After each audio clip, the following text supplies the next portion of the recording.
Let's take a look at basic APIs and web queries with Power BI.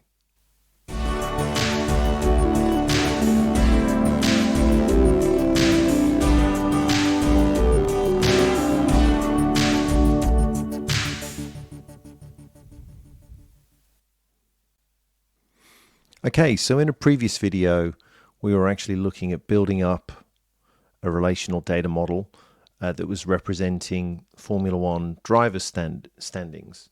This time around, we're actually just going to use web data to actually look at getting something in Power BI a lot quicker. What we're going to do, first of all, we're going to look at an API. So if we just Google for Formula One API, what we'll see here is this particular link, and this is where we're just going to go for now.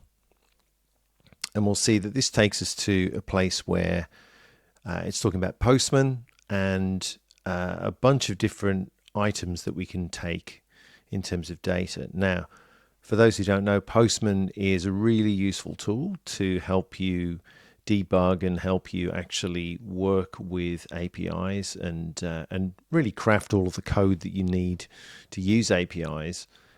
Incredibly useful tool. And what you can actually do with this particular information here is you can actually export all of the definitions of these APIs to Postman so that you can actually then play with them yourself. So what we're just going to do is go into Postman where I've actually already imported all of these API definitions. And if we're looking for the driver standings, so let's just take a little look down this list, right? Driver standings after a race, all sorts of different ways that we can get really targeted data here that we can import into Power BI. So let's just take a look. So the current driver standings seems like a reasonable thing that we want to do. And so what we can see here is this is actually the URL that we'll be calling. And if I just hit send, what that will do is go off, actually call this web request, call this API, and pull back the data. We can see that it's pulling it back into an XML format.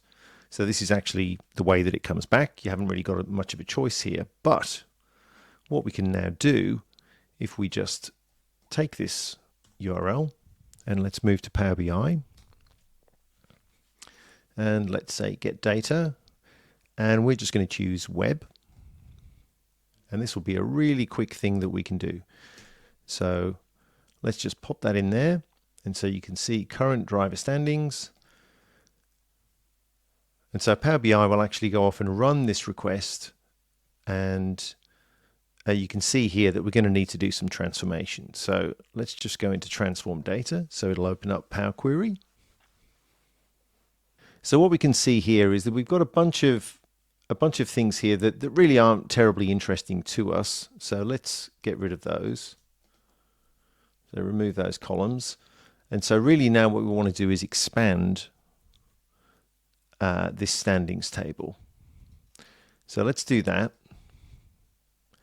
And so we have a standings list and we also have a season. So I'm going to take off the original column name as prefix here only because this can quickly get a little bit out of hand and you end up with some hugely long column names if you're not careful. And I happen to know that this data isn't too bad. So we'll take this off. And really we're not necessarily needing the season, but we'll bring it in anyway. So we can see that the current season is 2024. So I'm also going to remove that column because we don't really need it. So now we have the driver standing and we still have the season and the round. Okay, let's add those in. 2024, so the current round is round 4. Again, I don't really care for those. Let's leave them in. And what we'll do is now expand this once more. And now we're starting to see some of the details that we're actually interested in. Okay. So we actually have the position text, the points, number of wins, and we've still got season and round. So we can see that we've got one more step to do here. So we've got the drivers and the constructors as more tables, right? So let's grab all of these things here. Cool. And here there's a one-to-one mapping actually out to the constructor. So let's take the constructor as well. And so now what we have is a lot of data that we can actually pump into a driver's table, or standings table, I should say. And so this is just really running a web query behind the scenes and then just expanding all the XML that comes back. So not terribly complicated, but you can see how quickly you can get some of this data. Now, I don't know where the internet standings came in there. That was an interesting one. Should probably go back and take a look at how and where that came in. All right, so let's just expand this a little bit. So in order to get our drivers table, we probably want the position first of all. So if we just drag this on here, we'll get a table. Okay, and at the moment, right, so we'll deal with this in a moment. So this isn't quite what we want. So attribute position, who do we have? We have the names. So let's go given name, family name. Let's say number of, what nationality are they? Yep. What is their number? Well, we obviously need the constructor as well. So constructor name, would that be that name? Yep. And we need the points. Okay. So that all looks pretty reasonable. Now, apart from this attribute position, so let's just take a look at that. So one of the things that you will find a lot of the time when you're using a web query is that everything comes in as text. So that means that your data type is text. So if you happen to know that you have a number, so as we can see here with the points, permanent number and position. So what we can do is, well, let's take the position there and just change that data type to whole number. Are you sure? Yes, yep, there we go, beautiful. So that now actually works nicely. So let's do the same with permanent number. Change that to whole number and points. Because realistically, if you didn't have the position here, and you only had the points, you'd need to be able to sort by that. And sorting by that as text isn't going to do you much good. Okay, so cool. Great. We've got our driver standing table. So that all looks pretty reasonable. So let's just try a slightly different way to do this. So this is using an API. Great. How about let's actually now go back to the Google and let's say Formula One drivers standings.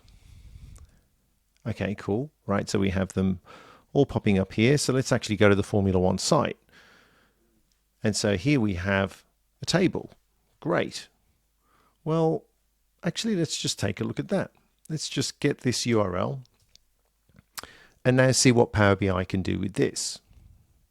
So let's again go with web. Let's go basic and we'll just put in a URL and see what comes back. So for everybody who's not tried this before with Power BI, any kind of tabular data, as long as it really conforms to a reasonable structure in terms of HTML, you're likely to be able to do something useful with it in Power BI. You're likely to be able to scrape it. So this is essentially old school screen scraping here. Okay, so our web view here. So you can see the actual web view and you can see also the table view here. So I think it's likely, if we look at this top section here, it's likely that the first tables maybe are somewhere up here. And I wouldn't be surprised if the bottom one is likely to be the one that we want. Let's have a look here. So table 1 looks interesting, looks pretty good though. What about table 2? That looks pretty good too. What about table 3? That's just the drivers. Table 4. I think out of those, table 2 probably looks about the best. So let's take a look at that. Let's see how that looks when we bring in the data. 21 rows. Well, that's a good sign.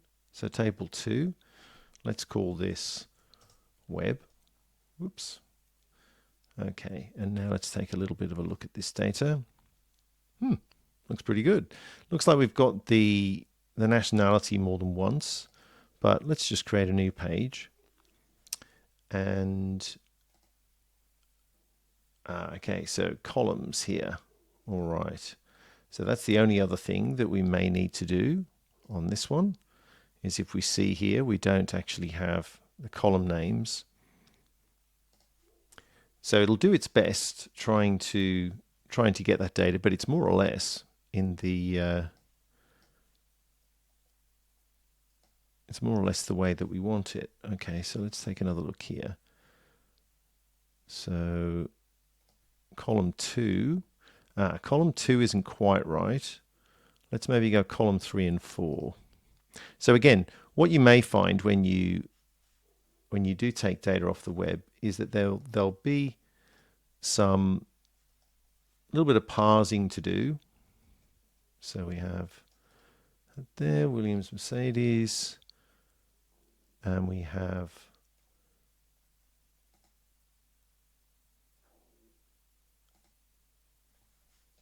the points. Okay. So here, that doesn't need to be sum of, but that's all right. We can actually now, because we don't have the position, we can actually sort by that. And obviously we can. Now, if we wanted to here, we could also add another dynamic column that would be like a sort column here. So an index column. Now, one last thing that we just want to show here. So a couple of different ways to get the same data. One going manually via the web, another one going via an API. Another thing that we can do, what if we want to actually go back and get data from maybe from a different season? So let's see what we can do there and take a look. Let's go back to a different period of time, and then I'll show you just another way that you can make this a little bit better. Let's get rid of internet settings because we don't need that. Driver standings. Okay, so let's go back to the source here, and we can see the URL. Let's try this, 2024. See what that does.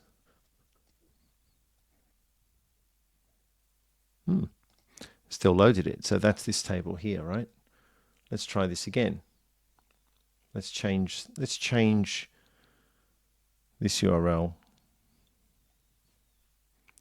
once more. Let's go back a little bit further. Let's go back.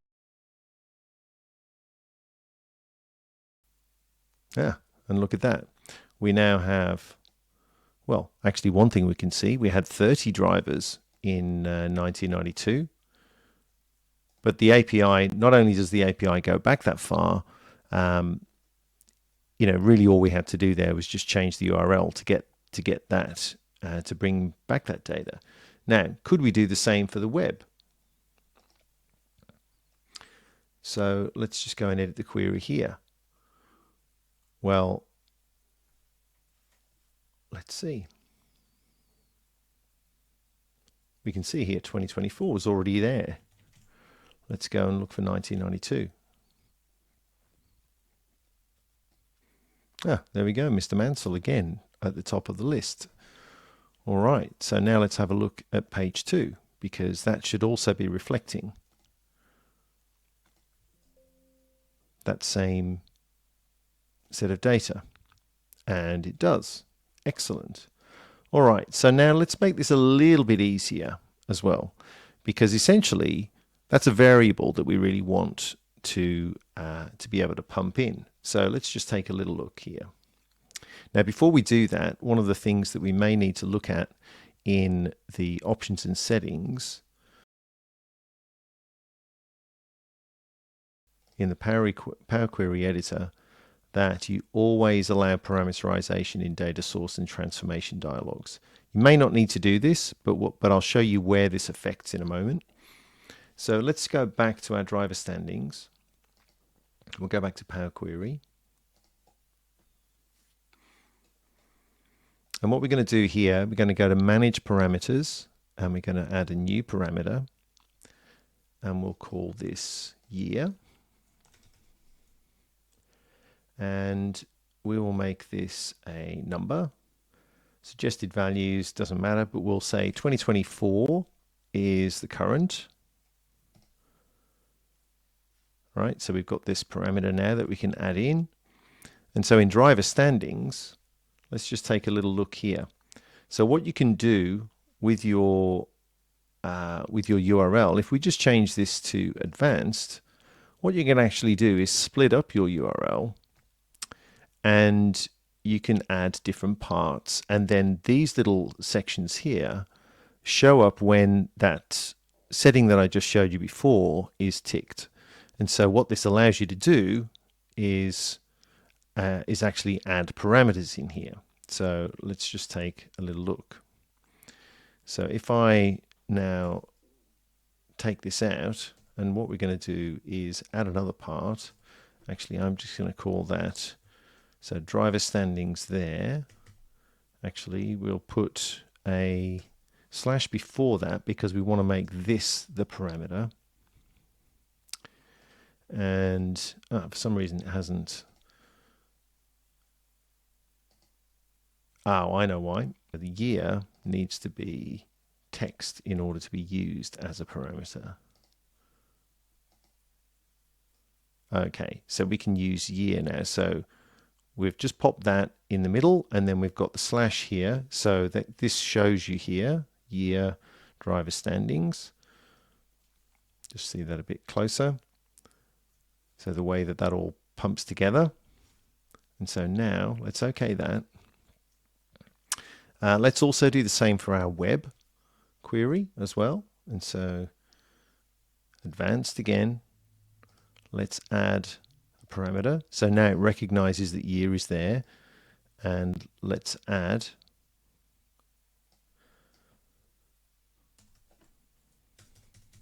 so we take off the 1992, and then we'll put in drivers.html there. And so we can see again, looks like that is formatted okay. All right, okay, that. All right, so now let us close and apply that. And so now what we should see is that the current value of that parameter is 2024, right? So Max Verstappen again, and here, excellent. So what we can actually do in terms of changing this data is if we go to the transform data up the top here, we can actually edit the parameters. So really what we're trying to do here is actually change the data that's being imported, not necessarily filter it. And there are different ways that you can do this depending on the data source that you have. So we're actually in import mode here because this is a web query. It doesn't support direct query.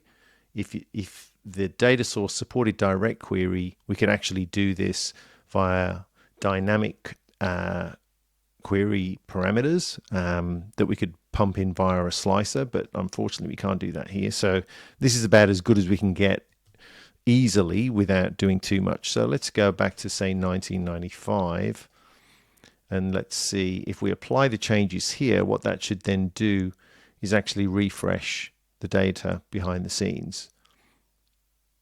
So if this is something you need to do infrequently, it's not something that's integral to the report, then actually, it might not be a bad way to do it. Oh, look, Michael Schumacher and Michael Schumacher. So what we've gone through here is APIs, web queries, sort of screen scraping, if you like.